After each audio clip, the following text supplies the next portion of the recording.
Let's talk about something every one of us faces sooner or later: people who drain our energy, stir up drama, or just carry around negativity like it's their favorite hobby.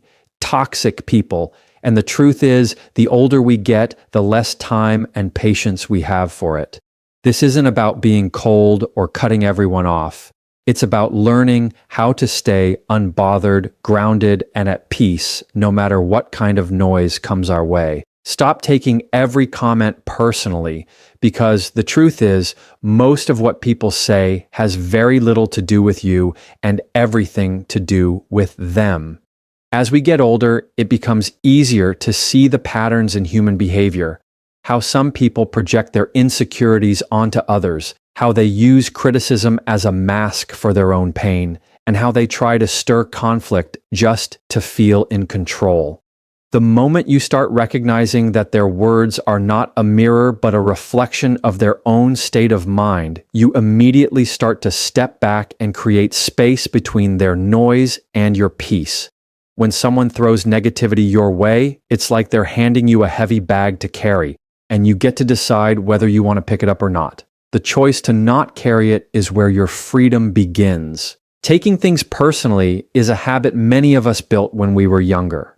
We wanted to be liked, we wanted to fit in, and every comment felt like a judgment of our worth. But age has a way of showing us that our worth isn't up for negotiation. When you stop letting every remark hook into your emotions, you take back your power. Think about the last time someone said something rude or dismissive to you. Did it really define who you are? Or was it just a snapshot of their bad day, their frustration, or their character? When you don't take it personally, you allow their words to stay with them instead of letting them plant roots inside you. There is a calm confidence that comes when you decide that not every opinion deserves a seat at your table. Imagine sitting at dinner and someone tries to pull up a chair to dump all their negativity on your plate. You can simply say, "Not here, not today." That refusal is not confrontation, it's protection, because the more you internalize other people's words, the more you let them steer your emotions, and that means they are living rent-free in your mind. Why give that kind of space to someone who doesn't pay your bills, doesn't live your life, and doesn't carry your responsibilities? It's also important to notice how much lighter life feels when you let things roll off your shoulders instead of clinging to them. You start to laugh at comments that used to sting, you start to shrug at opinions that used to shake you, and you start to see toxic behavior as nothing more than background noise. People will always talk, they will always have opinions, and some will always choose to criticize. But your reaction is what determines whether it becomes fuel or whether it fizzles out on its own. When you learn the art of detachment, you become untouchable. And this isn't about ignoring every bit of feedback or shutting yourself off from the world. It's about being selective.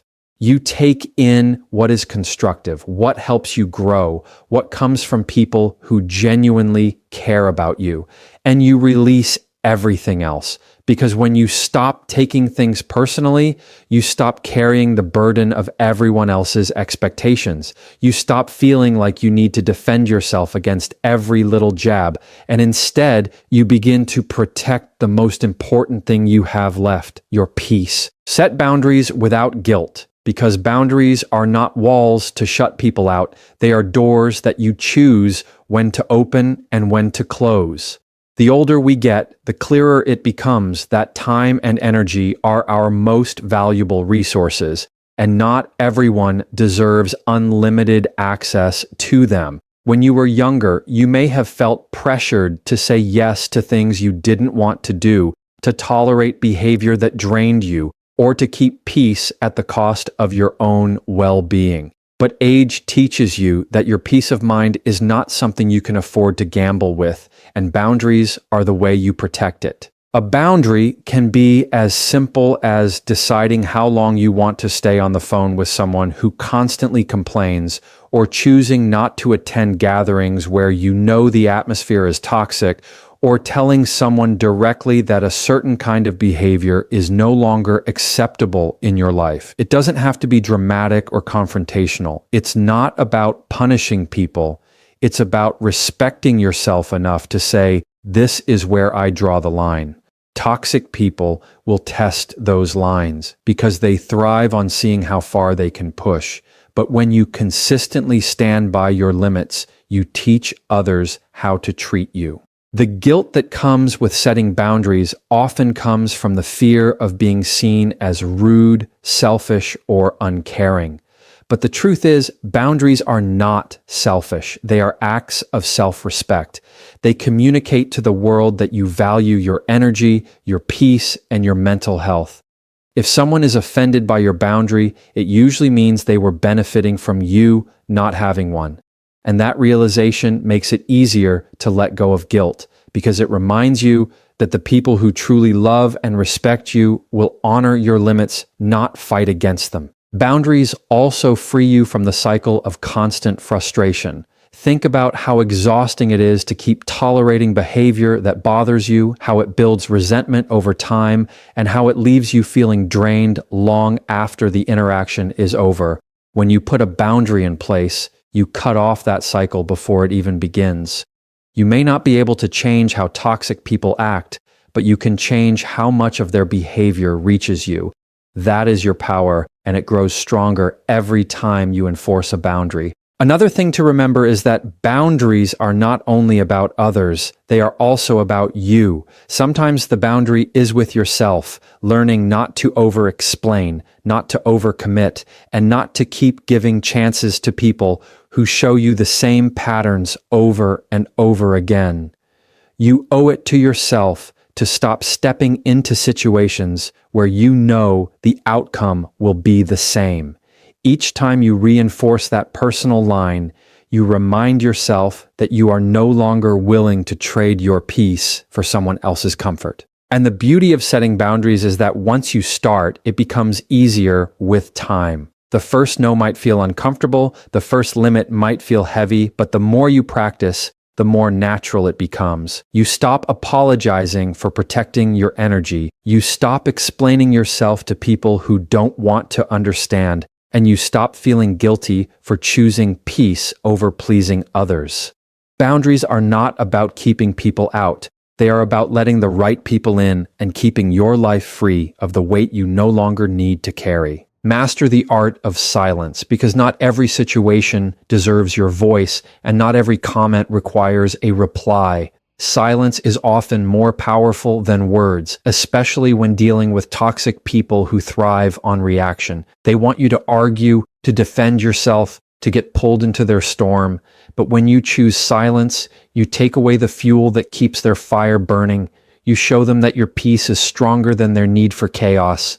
There is a calm strength in learning to sit back and let your silence do the work. It's not about being passive or weak. It's about knowing that your energy is too valuable to waste on conversations that go nowhere. When someone throws negativity at you, your silence sends a message that their words have no place in your life. Instead of being hooked into a battle you didn't ask for, you step back and let their words echo back to them. More often than not, silence disarms toxic people because they don't know how to fight when there's nothing to fight against. Silence also gives you control over your emotions. In heated moments, words can come out sharp and heavy, and once spoken, they can't be taken back. Choosing silence gives you time to breathe, to think, and to respond only if and when it truly serves you. It's a form of discipline, the kind that keeps you from lowering yourself to someone else's level. While they're loud and restless, you're calm and steady, and that contrast speaks louder than any comeback ever could. And silence doesn't always mean walking away physically. Sometimes it's choosing not to text back right away, not to answer a call you know will drain you, not to explain yourself when you don't owe anyone an explanation. It's the pause that protects your peace, the gap that reminds you that not everything requires access to your time and energy. Every time you choose silence instead of reaction, you strengthen your ability to stay unbothered and centered. The older you get, the more you realize that silence is a form of wisdom. You don't need to prove your point to everyone. You don't need to win every argument, and you don't need to explain your decisions to those determined not to understand. Silence gives you freedom. It allows you to step away from the noise and stay connected to your own calm. And when you carry that kind of calm into your daily life, toxic people lose their power over you because there's nothing left for them to grab hold of. Protect your emotional energy like currency, because just like money, once it's spent, it's gone, and you have to be mindful of where it's going. Every conversation, every interaction, every thought you allow to take up space in your mind is a kind of transaction, and the return you get on it can either build you up or drain you completely.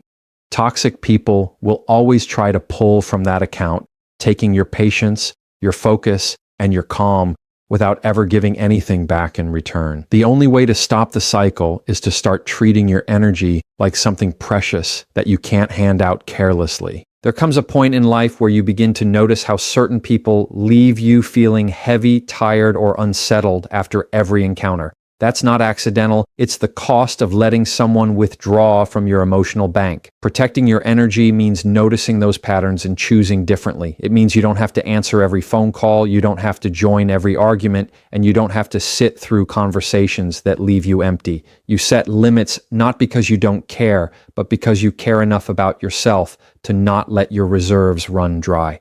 When you treat your emotional energy like currency, you naturally become more intentional with where you invest it. You start putting it toward relationships that uplift you, conversations that bring joy, and habits that restore your peace. You begin to realize that you don't owe your energy to anyone who has made it clear they don't value it. Toxic people often expect unlimited access, but you have the right to shut the door when it costs too much. That decision is not cruelty, it's balance. The shift comes when you stop feeling guilty for conserving your energy and start seeing it as a necessity. Just like you wouldn't hand out all your money to people who waste it, you don't hand out your emotional energy to people who misuse it. Protecting it is an act of maturity, a recognition that peace of mind doesn't come free. It comes from wise choices about where you spend yourself. Every time you say no to something that drains you, you're saying yes to more calm, more strength, and more room for the things that truly matter. And protecting your energy doesn't always mean cutting people out completely. Sometimes it simply means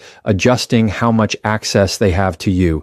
Maybe you shorten the time you spend around them. Maybe you change the subjects you allow into the conversation. Maybe you learn to smile and disengage instead of explaining yourself again and again. Each of those small steps is a way of saving your emotional currency. Over time, you start to notice how much lighter you feel, how much more grounded you stay, and how much peace you can hold on to when you stop letting toxic people drain the account you've worked so hard to build. Choose peace over proving a point, because there will always be moments where you feel the urge to argue, to explain, or to make someone see things your way. Toxic people thrive on pulling you into that trap because the longer you stay in it, the more they win. They don't care about understanding you. They care about keeping the conflict alive. The older you get, the more you realize that peace is worth far more than being right. And sometimes the strongest move you can make is to simply let it go. When you let go of the need to prove a point, you free yourself from a cycle that never ends. You stop wasting words on people who have already decided not to listen, and you stop exhausting yourself in conversations that don't move forward. Choosing peace doesn't mean you agree with them. It doesn't mean you're weak. It means you value your calm more than the satisfaction of a comeback. That calm is what keeps you steady. It's what allows you to walk away without carrying the weight of the argument long after it's over. Toxic people know how to bait you, how to push the right buttons, and how to make you feel like silence equals defeat. But the truth is, walking away is not losing. It's winning in a way they'll never understand. You're not giving them the reaction they want, and that's the one thing they can't stand. Every time you choose peace, you remind yourself that your energy is not for sale and your mind is not a battleground. There's a deep freedom in realizing you don't have to attend every argument you're invited to. You don't have to explain your choices, your opinions, or your boundaries to people who aren't open to respecting them. You get to decide what conversations are worth your voice and which ones are better left behind. And every time you choose peace, you're teaching yourself that silence, distance, and calm are stronger than any proof you could ever offer. Walk away with dignity, not anger, because the way you leave a situation often matters more than the situation itself. Toxic people want to see you lose control. They want to watch you explode because that gives them power. But when you walk away calmly, you send the clearest message possible that their chaos can't touch your peace. Dignity is your shield, and it keeps you steady even when everything around you feels heavy. Walking away doesn't mean you're weak. It means you're strong enough to choose yourself over the fight. Anger burns fast. It takes energy. It leaves you unsettled, and it often lingers long after the moment has passed. Dignity, on the other hand, feels light. It's the decision to protect your calm, to value your peace of mind more than the satisfaction of proving a point. With every step you take away from negativity, you're reclaiming space for joy, clarity, and freedom. There is also a quiet power in knowing when to stop engaging. You don't have to shout to be heard, you don't have to argue to be understood, and you don't have to match someone else's behavior to show your strength. Walking away with dignity is not about them, it's about you. It's about showing yourself that you can rise above the noise without letting it drag you down. That choice becomes easier the older you get because you realize time is too precious to spend stuck in battles that never lead anywhere. And the beauty of walking away with dignity is that it leaves you with no regrets. You don't replay the argument in your head. You don't feel drained by the words you wish you hadn't said. You don't lose sleep over the what ifs. Instead, you carry yourself with calm. And that calm becomes a reminder that you have grown beyond the reach of toxicity. Choosing dignity over anger is not just a way to